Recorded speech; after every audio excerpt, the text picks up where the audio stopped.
ఈ రోజుల్లో ప్రతి ఒక్కరి దగ్గర కనీసం ఒక్క డెబిట్ కార్డ్ అయినా ఉంటుంది. ఏటీఎంలో డబ్బులు తీసుకోవడం, ఇతర చెల్లింపులకు వినియోగానికి మాత్రమే అవి పనికొస్తాయని అందరూ అనుకుంటారు.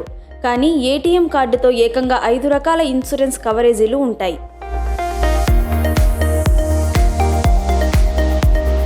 ప్రతి సంవత్సరం మీ అకౌంట్ నుంచి debit card annual fee cut అవుతుంది.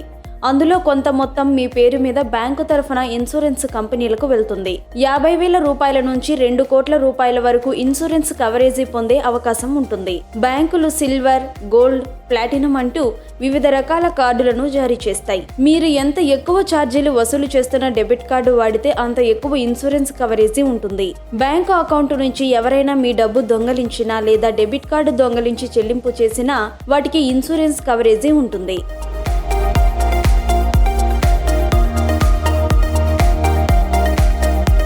ఇక డెబిట్ కార్డు వినియోగదారు ప్రమాదానికి గురై మరణించిన సందర్భంలో కూడా వారిపై ఆధారపడిన కుటుంబ సభ్యులు ఇన్సూరెన్స్ డబ్బు కోసం దరఖాస్తు చేసుకోవచ్చు. కానీ దీనికి నిర్దిష్ట కాల పరిమితిలోగా దరఖాస్తు చేసుకోవాల్సి ఉంటుంది. విమాన ప్రయాణంలో ప్రమాదం జరిగినా, మరణం సంభవించిన ఇన్సూరెన్స్ కవరేజీ వస్తుంది. అయితే కొన్ని బ్యాంకుల్లో ఆ విమాన ప్రయాణ టికెట్ సదరు డెబిట్ కార్డుతో మాత్రమే కొనుగోలు చేయాలి అనే నిబంధన ఉంది.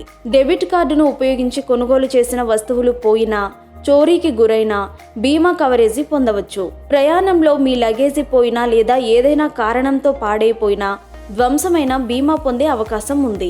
వీటన్నింటికి బీమా సౌకర్యం ఉంటుంది. అయితే అది బ్యాంకు నిబంధనలకు లోబడి ఉండాలి. ఈ ఇన్సూరెన్స్ కోసం బ్యాంకుకు వెళ్లి అన్ని ప్రూఫ్స్తో పాటు సరైన వివరాలతో ఉన్న అప్లికేషన్ ఫామ్ అందజేయాల్సి ఉంటుంది. ఆ అప్లికేషన్ను చెక్ చేసి ప్రాసెస్ చేస్తారు.